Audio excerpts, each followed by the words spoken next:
معزز خواتین و حضرات، اس سے پہلے کہ میں وزیر اعظم پاکستان کو دعوت خطاب دوں، ایک بار پھر آپ کی جانب سے ان کا شکریہ ادا کرتا ہوں کہ وہ اپنی مصروفیات کے باوجود کوئٹہ تشریف لائے۔ مہمان گرامی استقبال کیجیے عزت مآب وزیر اعظم۔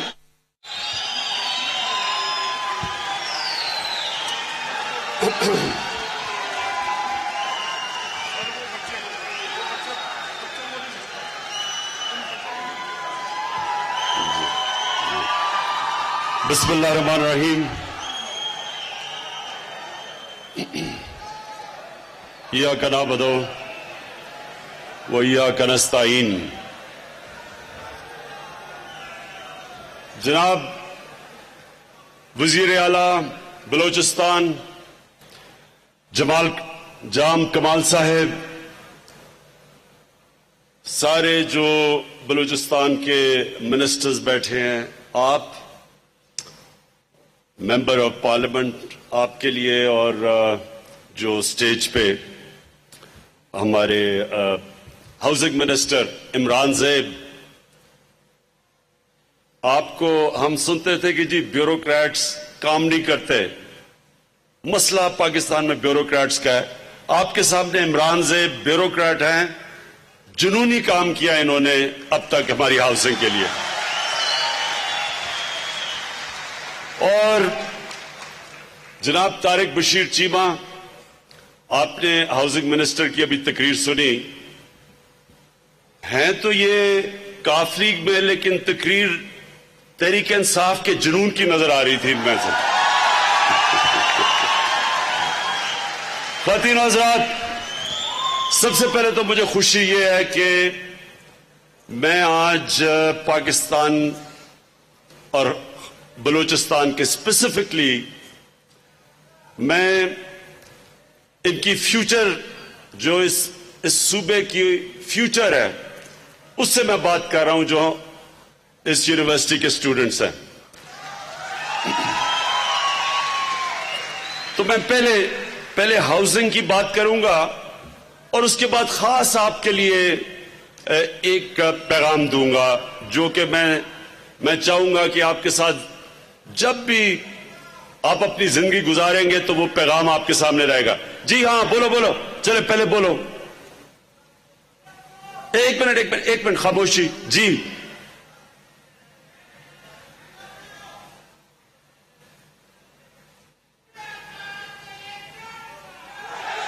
بعد میں آپ سے بات کرتا ہوں۔ اوکے جی، سنیں ذرا آپ۔ سب سے پہلے ان کی پلیز بات سن کے مجھے بعد میں بتا دینا۔ اب آپ سب کے لیے یہ جو ہم نے 50 لاکھ گھروں کا پروگرام بنایا ہے، اس کے میں 2-3 آپ کو پہلو بتاتا ہوں۔ سب سے پہلے ایک عام آدمی، ایک اس کی سب سے زیادہ ضرورت ہوتی ہے کہ اس کے سر پہ چھت ہو، اور پاکستان کا مسئلہ یہ ہے کہ یہاں اگر آپ کے پاس پیسہ ہے، آپ کے پاس کیش ہے، تو آپ گھر بنا سکتے ہیں۔ یعنی کہ صرف پیسے والے لوگ اب تک یہ سوچتے ہیں کہ ہمیں گھر بنا لیں گے۔ اور میں آپ کو ایک اور بات بتاؤں، ہمارا جو تنخواہ دار طبقہ ہے، اس کی ایک بہت بڑی وجہ کرپشن کی یہ ہے کہ ان کی تنخواہوں میں گھر ہی نہیں بن سکتا۔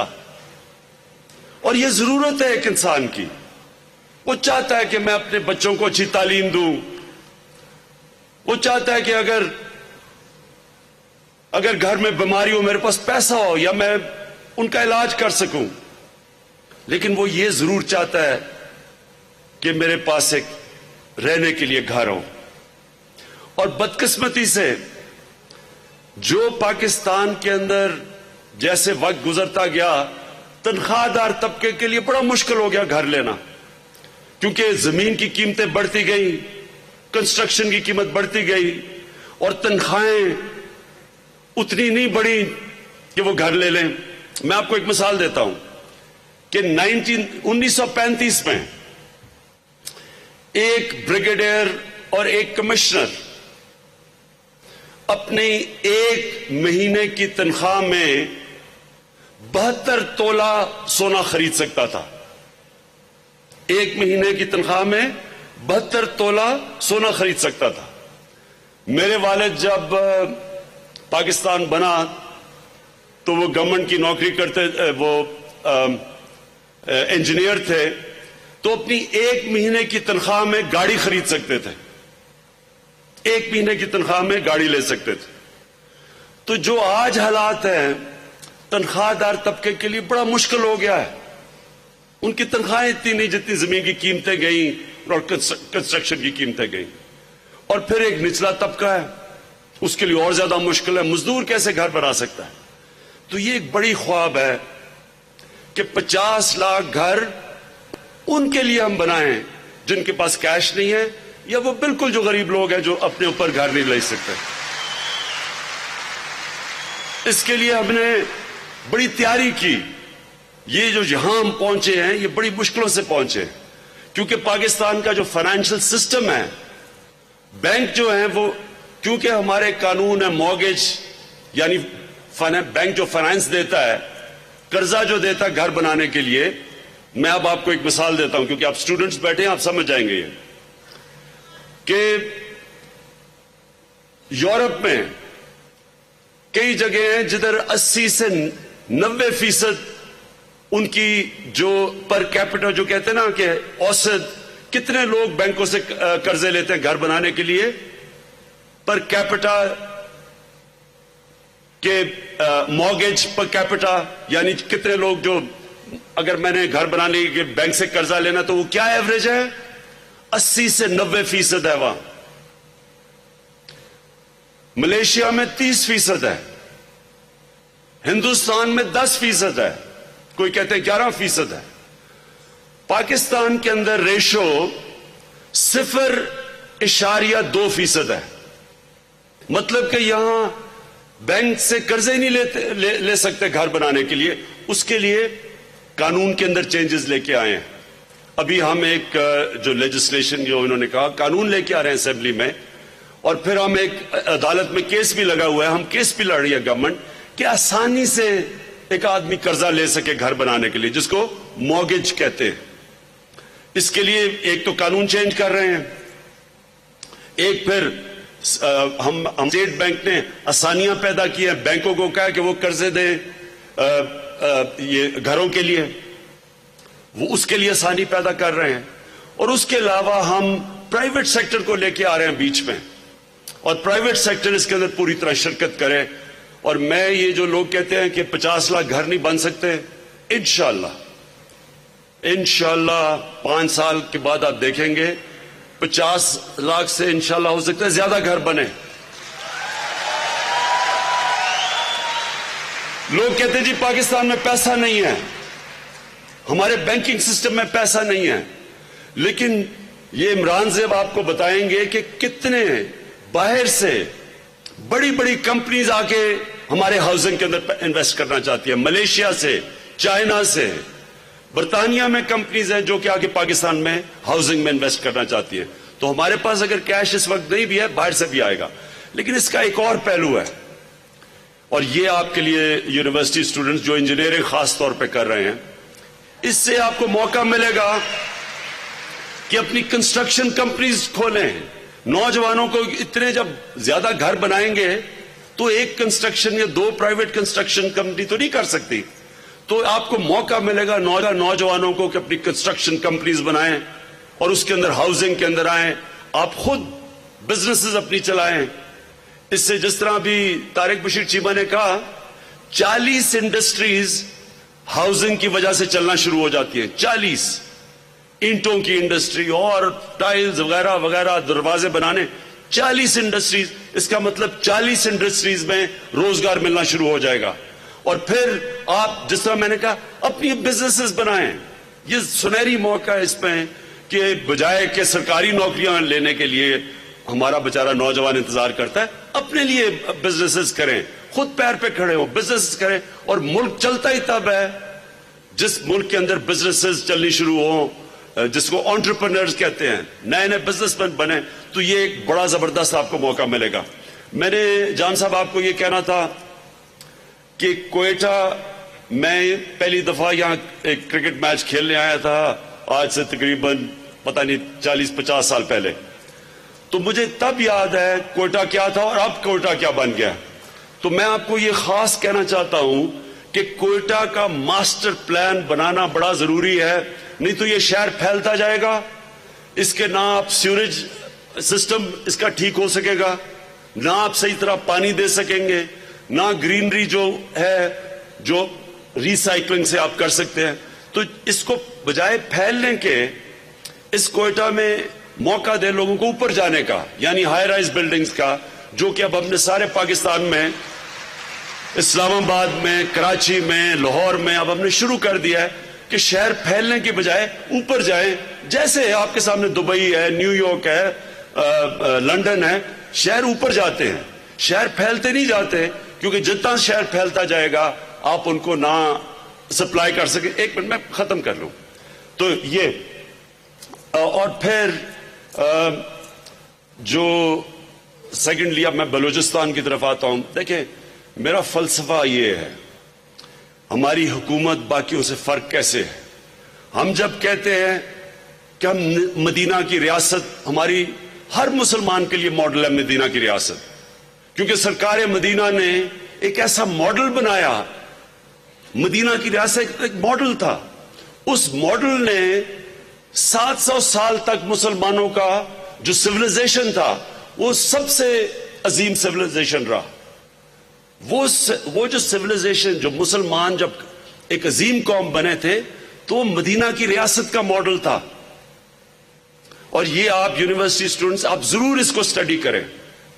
وہ کیا پرنسپلز تھے مدینہ میں جو ہمارے نبی صلی اللہ علیہ وسلم نے, وہ جو پرنسپلز کیا بنائے تھے جس کی وجہ سے وہ قوم کھڑی ہو گئی, جس قوم کی حیثیت ہی کوئی نہیں تھی, کیونکہ 2 سپر پاورز تھے ان دنوں میں, پرشین ایمپائر اور رومن ایمپائر. ان کی کوئی حیثیت نہیں تھی. تو یہ کیا کیا انہوں نے کہ دیکھتے دیکھتے دنیا کی سپر پاور بن گئے. یہ تاریخ کا حصہ ہے, یہ دین علیحدہ ہے ہمارا, یہ تاریخ, ہسٹوریکل فیکٹس اس کے اندر. باقی پیغمبر ہسٹری کا حصہ نہیں ہے, نبی صلی اللہ علیہ وسلم تاریخ کا حصہ ہے. فال آف رومن ایمپائر ایک پورا جو ایک کتاب ہے, بڑی کتاب ہے, گبنز ایک بڑا ہسٹورین ہے, اس نے لکھی تھی. اس کے اندر پورا چیپٹر ہے کہ وہ رومن ایمپائر گرا اس لیے کہ ایک انسان آتا ہے عرب میں سے کھڑا ہوتا ہے اور وہ ایک ایسا انقلاب لے کے آتا ہے کہ رومن ایمپائر ان کے سامنے گھٹنے ٹیک دیتا ہے, پرشین ایمپائر ان کے سامنے گر جاتا ہے. یہ تاریخ کا حصہ ہے, اس کو اسٹڈی کریں. تو ہمارا جو ماڈل ہونا چاہیے پاکستان کا, جو ہمارا ملک بنا تھا, اس کے اوپر ایک ہمارے جو فاؤنڈنگ فادرز تھے انہوں نے اس کا کہا تھا اسلامی فلاحی ریاست, جو مدینہ کی ریاست کے اوپر ماڈل کی گئی تھی. اب وہ اس کے اندر سب سے امپورٹنٹ چیز یہ ہے کہ جو ہمارا کمزور طبقہ ہے اس کو انہوں نے اٹھایا تھا مدینہ میں, ہم نے اس کو اٹھانا ہے, اپنے کمزور طبقے کو اٹھانا ہے. پاکستان 60-70 سالوں میں کیا بن گیا ہے؟ ایلیٹ کے لیے پاکستان بن گیا ہے, پیسے والے لوگوں کے لیے, تھوڑے سے طبقے کے لیے پاکستان ہے. تعلیم بھی تو انگلش میڈیم تھوڑے سے طبقوں کے لیے, ہسپتالوں میں, پرائیویٹ ہسپتالوں میں اچھا علاج چھوٹے سے طبقے کے لیے. اگر آپ اب یہ دیکھ رہے ہیں تماشا, بڑے بڑے ڈاکو پکڑے جا رہے ہیں.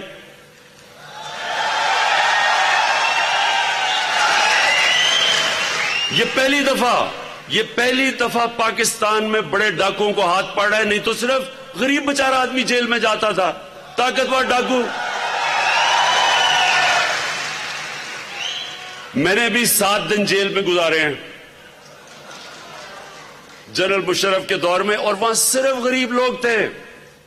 کوئی بڑا ڈاکو مجھے جیل میں نہیں نظر آیا, اسمبلیوں میں نظر آتے تھے. اس لیے یہ ملک کا سرکار مدینہ نے کہا, نبی صلی اللہ علیہ وسلم نے کہا کہ تمہارے سے پہلے بڑی قومیں تباہ ہوئی جدھر ایک قانون امیر اور طاقتور کے لیے تھا اور دوسرا کمزور کے لیے تھا. آج اگر مجھے کوئی کہنا ایک وجہ کہ پاکستان ایک عظیم ملک نہیں بن سکا, ایک وجہ اگر مجھے کہو تو میں یہ حدیث جو نبی صلی اللہ علیہ وسلم نے جو کہا کہ دو قسم کے قانون ہیں. طاقتور ملک لوٹ لے, سامنے نظر آ رہا ہے کہ اس نے چوری کی ہوئی ہے, بڑے بڑے گھر ہیں, کہ پہلے کیا چلاتا تھا, موٹر سائیکل اور لینڈ کروزرز آ گئی اس کے پاس, پتہ ہے کہ چوری کی ہے, لیکن وہ بڑے بڑے وکیل لے آتا ہے, کروڑ روپیہ وکیلوں کو دیتا ہے, وہ پکڑا ہی نہیں جا سکتا. اور اس غریب آدمی بیچارہ جیلوں کے اندر, کئی دفعہ جیلوں میں جا کے دیکھیں, جو میں نے دیکھا ہے کہ وہ جس جرم میں وہ انہوں نے جیلوں میں ڈالا ہوا ہے, اس کو 5 یا 6 مہینے سزا ہونی چاہیے, وہ 6 سال بیچارہ جیل میں بیٹھا ہوا ہے. تو ایک طرف, اور یہ جو نظام ہے, اس کے خلاف ہم نے لڑنا ہے. اور یہ جو میری ساری کوشش ہے, انشاءاللہ آپ کو میں یہ ثابت کر کے دکھاؤں گا کہ یہ ملک ایسے نہیں اٹھے گا کہ کوئی ہم خاص کوئی اکنامک تھیوری آ جائے گی. ملک اٹھے گا جب اس کی حکومت احساس اس کے اندر آئے گا کہ ہم نے اپنے کمزور طبقے کی اس کو تعلیم دینی ہے, اس کے کھانے پینے کا بندوبست کرنا ہے, اس کے اگر طاقتور کے خلاف اسے ظلم کرتا ہے تو ہم نے اس کو انصاف دینا ہے, اور پھر ہم نے اس کے سر پہ چھت دینی ہے, اور پھر جو علاقے پیچھے رہ گئے ہیں ہم نے ان علاقوں کو اوپر اٹھانا ہے. جو بلوچستان کا علاقہ پیچھے رہ گیا ہے, جو اندرون سندھ میں پیچھے رہ گیا ہے, ہمارا قبائلی علاقہ فاٹا پیچھے رہ گیا ہے, ہماری ذمہ داری ہے کہ ہم نے ان کو اوپر اٹھانا ہے. ایسٹ اور ویسٹ جرمنی دوسری جنگ عظیم کے بعد آدھا بٹ گیا جرمنی, یہ ایک طرف ایسٹ جرمنی بن گیا, ایک طرف ویسٹ جرمنی بن گیا. 50 سال کے بعد ایسٹ جرمنی پیچھے رہ گیا کیونکہ وہاں جمہوریت نہیں تھی. جو ویسٹ جرمنی تھا ادھر جمہوریت آ گئی, وہ اوپر چلا گیا. زمین آسمان کا فرق ہو گیا دونوں جرمنیز کے اندر. 50 سال کے بعد وہ جرمنی اکٹھا ہو گیا, تو جو ویسٹ جرمنی تھا اس نے اپنے سے اپنا جو ان کا حصہ تھا پیسے کا وہ خرچ کیا ایسٹ جرمنی کو اوپر اٹھانے کے لیے. قومیں ایسے بنتی ہیں, قومیں ایسے نہیں بنتی کہ غریب غریب ہوتا جائے, امیر امیر ہوتا جائے, ایک علاقہ غریب ہوتا جائے, چھوٹا سا ملک کے علاقوں میں سارا پیسہ خرچ کیا جائے. قوم ایسے نہیں بنتی. آپ کے سامنے مثال ہے کہ جرمنی آج, وہ ایسٹ جرمنی, وہ بھی ایک بڑی طاقت بن گیا, پورا ملک اٹھ گیا. ویسٹ جرمنی نے ایسٹ جرمنی کو اٹھاتے اٹھاتے سارے قوم کو اوپر اٹھا دیا. ہم نے بھی اسی طرح پاکستان کو اٹھانا ہے, ہم نے بلوچستان کی مدد کرنی ہے. ہم نے کیوں نہیں, ہمارے حکمرانوں نے آج تک, وزیر اعظم نے کسی نے پرواہ کی بلوچستان کی؟ کیونکہ وہ دیکھتے تھے کہ ہم بلوچستان کے بغیر الیکشن جیت سکتے ہیں. میں یہ سوچوں اگر کہ مجھے وزیر اعظم بننے کے لیے بلوچستان کی ووٹ کی ضرورت ہی نہیں ہے تو میں کیوں پرواہ کروں؟ میں تب پرواہ کروں جب میں یہ سمجھوں کہ یہ اللہ کو میں جواب دوں, جب میں اس کو سمجھوں کہ یہ اللہ ایک بہت بڑی ذمہ داری دیتا ہے جب آپ کو ملک کا سربراہ بناتا ہے. اللہ نے جب مجھے سربراہ بنایا تو میری یہ ذمہ داری ہے, میں اس کو جواب دوں ہر غریب آدمی کے لیے, ہر علاقہ جو پیچھے رہ گیا ہے, جو غربت بلوچستان کے علاقوں میں, وہ میں جانتا ہوں کیونکہ میں پھرا ہوا ہوں سارا بلوچستان. جو اندرون سندھ میں غربت ہے وہ میں نے دیکھی ہوئی ہے, اور پھر قبائلی علاقے میں. تو انشاءاللہ ہماری حکومت آپ کو اوپر اٹھائے گی, اور ہم یہاں آپ کے لیے اس لیے کام کریں گے جام صاحب. اور میں پھر سے میں کہتا ہوں کہ بڑا خوش قسمت ہے اس وقت بلوچستان صوبہ کہ ایک زبردست آپ کو چیف منسٹر ملا ہے جو سمجھتا ہے آپ کے سارے ایشوز کو. اور آخر میں آپ سب کے لیے میرا جو پیغام وہ یہ کہ آپ اسٹوڈنٹس ہیں, آپ اس ملک کی فیوچر ہیں. بات ایک منٹ, یہ آپ نے پلیز سب نے ایک چیز یاد رکھنی ہے. جی مجھے پتا ہے ہسپتالوں کا حال اچھا نہیں ہے. اس لیے بار بار بلوچستان آ رہا ہوں اور ہم انشاءاللہ جام صاحب آپ کی پوری پھر سے ہمارا مسئلہ کیا ہے پہلے یہ آپ سب سمجھیں. اسٹوڈنٹس بیٹھے ہیں, آپ کو میں مسئلہ تو آپ کو بتا ہی دوں. اب یہ آپ نے, کیونکہ عموماً جلسوں کے اندر ایسی باتیں نہیں ہوتی, اس ملک کو جس بے دردی سے لوٹا گیا ہے, جس طرح اس ملک کو پچھلے 10 سال میں لوٹا گیا ہے, یعنی اس ملک کا یہ میں 5 سال اپنے پورے لوگوں کو بتاتا رہوں گا. لوگ کہتے ہیں جی پرانی باتیں نہ کریں. اگر میں پرانی باتیں نہ کروں تو میرا موازنہ کیسے ہوگا, کیسے پتا چلے گا کہ میں بہتر ملک چھوڑ کے گیا ہوں. کیونکہ جب آپ یہ دیکھیں گے کہ پاکستان کے قرضے کیا تھے 2018 میں, اور انشاءاللہ جب بھی ہماری حکومت 4-5 سال کے بعد جائے گی, تو جب آپ دیکھیں گے کہ کیا ہم قرضے کم کر کے گئے یا زیادہ کر کے گئے. ان دو حکومتوں نے تو جو ملک سے کیا ہے, دشمن نہ کرے اس ملک سے جو انہوں نے کیا ہے. 6,000 ارب اس ملک کا قرضہ تھا 2008 میں. 2018 میں 10 سالوں میں 6,000 سے یہ 30,000 ارب روپے پہ قرضہ لے کے گئے. کوئی دشمن نہ یہ کرے. اور آج حال کیا ہے, یہ ذرا آج سارا جو ہم ٹیکس سے پیسہ اکٹھا کرتی ہے فیڈرل گورنمنٹ, یہ جام صاحب آپ کے لیے بھی, کیونکہ جام صاحب کو پیسے اس فیڈرل گورنمنٹ سے چاہیے ہوتے ہیں اور وہ میرے سے مانگتے ہیں اور میں انہیں سمجھاتا ہوں کہ مشکلات کیا ہیں. 4,500 ارب سارا ٹیکس کا پیسہ اکٹھا ہوتا ہے. اس میں سے 2,000 ارب روپیہ صرف قرضوں کی قسطوں میں چلا جاتا ہے. جو قرضے انہوں نے لیے ہوئے ہیں, جو انہوں نے اس ملک کو لوٹ کے مقروض کیا, ان کے قرضوں کی جو قسطیں ادا کرنی ہیں 4,500 ارب, یعنی کہ 4.5 کھرب میں سے 2 کھرب تو ان کی قرضوں کی قسطوں میں چلا جاتا ہے. 2,500 ہم صوبوں کو دے دیتے ہیں, 1,700 سیکیورٹی کے لیے لگ جاتا ہے. تو فیڈرل گورنمنٹ تو 700 کے خسارے سے شروع ہوتا ہے. یہ ہوتا ہے اگر یہ 2,000 ارب اگر ہمیں قرضوں میں نہ دینے پڑے, تو ہمارے پاس پیسہ ہو, ہمیں قرضے نہ لینے پڑے. تو مسئلہ ہمارا یہ ہے کہ جب تک ہم قرضے, اور انشاءاللہ یہ اتر جائیں گے, یہ بھی میں آپ کو بتاؤں گا کیسے اتر جائیں گے. یہ جب اتر جائیں گے اور یہ دولت بننی شروع ہوگی, ملک کی آگے جا کے ہماری ہاؤسنگ ٹیک آف ہوگی, جو انویسٹمنٹ آ رہی ہے باہر سے, جو ہم ایکسپورٹس بڑھا رہے ہیں, یہ ملک انشاءاللہ اٹھ جائے گا. لیکن تھوڑی دیر کے لیے ایک مشکل وقت سے ہم گزر رہے ہیں اور گزریں گے. یہ نہیں ہو سکتا کہ ایک مریض کو کینسر ہوئی ہو اور آپریشن کر کے آپ کینسر نکالیں اور مریض کو درد ہی نہ ہو. تکلیف تو گزرتا ہے لیکن پھر ٹھیک ہو جاتا ہے. جو آپ اسٹوڈنٹس کے لیے میرا جو پیغام ہے وہ یہ دیکھیں, انسان جو اوپر جاتا ہے نا زندگی میں, اس کے اندر ایک کوالٹی ہوتی ہے. اس کی کوالٹی یہ ہوتی ہے کہ وہ برے وقت کا سامنا کرتا ہے. کوئی بھی آج تک کسی نے بڑا کام نہیں کیا جس کو برے وقت اور مشکل وقت سے نہ گزرنا پڑے. میں جب کرکٹ شروع کی تو سارے میرا مذاق اڑاتے تھے کہ یہ کرکٹر نہیں بن سکتا. سارا وقت مجھے مذاق اور طنز ہوتا تھا.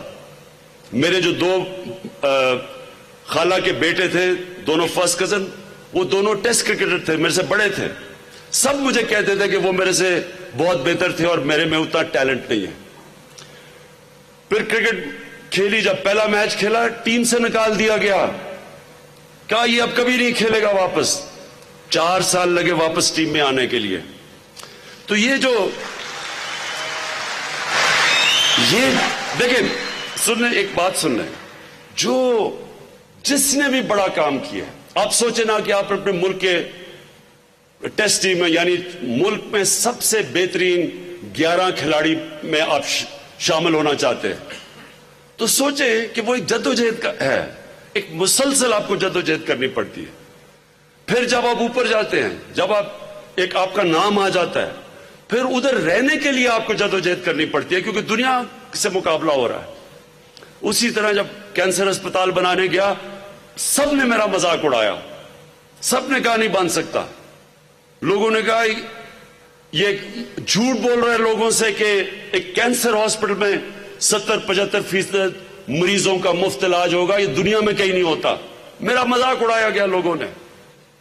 پھر یونیورسٹی بنانے گیا نمل, کیا دیہات میں یونیورسٹی نہیں بن سکتی؟ ورانے میں کوئی پرائیویٹ سیکٹر کی دیہات میں یونیورسٹی نہیں ہے. پھر جب پالیٹکس میں آیا مذاق اڑایا گیا. 10 سال میرا مذاق اڑا, بلکہ 15 سال تک مذاق اڑتا گیا.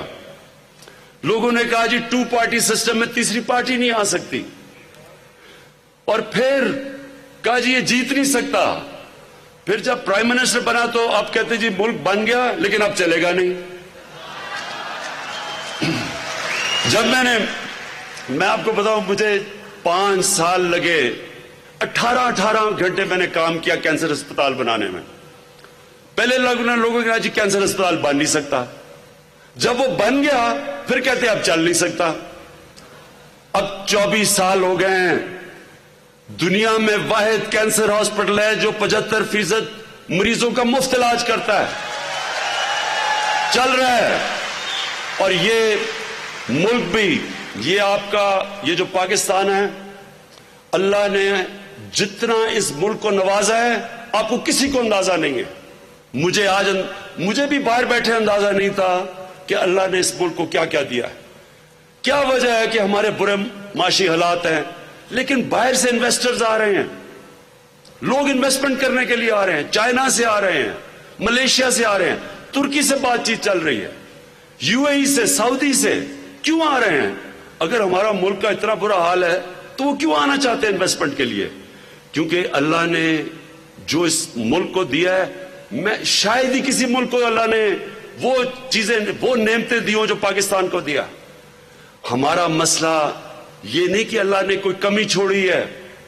ہمارا مسئلہ یہ ہے کہ اگر کوئی بھی آپ ایک فیکٹری کے اوپر ایک ڈاکو کو بٹھا دے, آپ کی فیکٹری بند ہو جائے گی. ملک کیسے چل سکتا ہے جب بار بار اوپر آ کے ڈاکو بیٹھ جائیں؟ جس ملک میں 10 سالوں کے اندر جن حکمرانوں نے قرضہ اس ملک کا 6,000 ارب سے 30,000 ارب پہ چڑھایا ہو, آپ کو دشمنوں کی ضرورت ہی نہیں ہے. ایک کتاب ہے کنفیشنز آف این اکنامک ہٹ مین, کہ یہ وہ لوگ ہیں جنہوں نے, آپ کو کسی نے باہر سے حملہ نہیں کیا, انہوں نے ملک کو ایک مقروض کر کے اور ہمیں دنیا کے سامنے اس سٹیٹ پہ چھوڑ دیا. لیکن یہ میں آپ کو بتا دوں کہ یہ جو لوگوں نے اس ملک سے کیا ہے, جتنی بھی دیر لگ جائے, ہم نے ان کو سزائیں صرف اس لیے دینی ہے کہ لوگوں کے لیے عبرتناک ہو کہ آگے سے کوئی اس ملک میں الیکشن کر کے اوپر آئے اور ڈرے ملک لوٹتے ہوئے. ڈرے وہ لوگ کہ یہ ملک میں آپ الیکشن لڑ کے آ کے قوم غریب ہونی مقروض ہو جاتی ہے. یہ سارے خاندانوں کے بچے بھی اربوں پتی, بچوں کے بچوں بھی اربوں پتی, اور سارا پیسہ باہر لے جاتے ہیں. کون سا ملک چل سکتا ہے بتائیں کہ ان کے سارے تینوں بڑے خاندان, 2 شریف برادران, ان کے بچے, ادھر سے زرداری اور اومنی گروپ, ان سب نے وہی اسی طرح پیسہ چوری کر کے ملک سے باہر بھیج دیا ہے. تو کون سا ملک چل سکتا ہے؟ تو اس لیے میں یہ آپ کو آج کہہ دوں کہ ہم ہر روز نئی چیزیں ڈھونڈ رہے ہیں, ہمیں ہر روز نئی چیزیں مل رہی ہیں, اور اس لیے یہ گھبرائے ہوئے ہیں کہ جلدی سے عمران خان کی حکومت گراؤ, نہیں تو یہ ساروں نے جیلوں میں چلے جانا ہے. یہ ڈرے ہوئے ہیں سارے. جی اچھا, ہاں, مولانا صاحب فضل الرحمان ایسا ہے, ہم جب بچپن میں میچ کھیلتے تھے نا, بچپن میں کرکٹ کھیلتے تھے, تو ایسا ہوتا تھا کہ ایک کوئی کھلاڑی جو ہوتا تھا جو روندو ٹائپ ہوتا تھا نا, ہوتا کیا تھا کہ وہ بڑی دیر کے بعد اس کی باری آتی تھی, وہ جیسی باری آتی تھی وہ آؤٹ ہو جاتا تھا. وہ کیا کرتا تھا, وہ وکٹ ہی لے کے بھاگ جاتا تھا کہ نہ میں نے کھیلا نہ تم کھیلو گے. اب جب سے فضل الرحمان کی وکٹ گری ہے الیکشن کے اندر, تب سے وہ انتظار کر رہے کہ کسی طرح میں خود کھیل رہا ہوں, باقیوں کو بھی نہ میں کھیلنے دوں. ہر روز کہتا ہے میں 10 لاکھ لوگ اسلام آباد لے آؤں گا. میں آخر میں مجھے بڑی خوشی ہے کہ میں آج بلوچستان کے نوجوانوں سے, اسٹوڈنٹ سے میں نے بات چیت کی, اور میں آپ کے جذبہ جنون کو خاص طور پہ خراج تحسین پیش کرتا ہوں. اور میں آج بڑا خوش ہوں کہ ہم نے 1,10,000 گھروں کا بلوچستان میں ہم نے اناؤنس کیا. اور مجھے خاص طور پہ خوشی زبیدہ بی بی صاحب نے بیٹھی ہوئی ہیں کہ جو مچھلی پکڑنے والے, جو مچھیرے بچارے, جو سب سے کمزور طبقہ ہے, ان کے لیے ہم سب سے زیادہ گھر بنا رہے ہیں. انشاءاللہ یہ ہے ہمارا نیا پاکستان. نچلے لوگوں کو اوپر اٹھائیں گے, نچلے طبقے کو اوپر اٹھائیں گے. ہر جگہ ہماری کوشش ہوگی کہ وہ طبقہ جس کو پرانے پاکستان نے پیچھے چھوڑ دیا, ہمارا نیا پاکستان اس طبقے کو انشاءاللہ اوپر اٹھائے گا. بہت بہت شکریہ.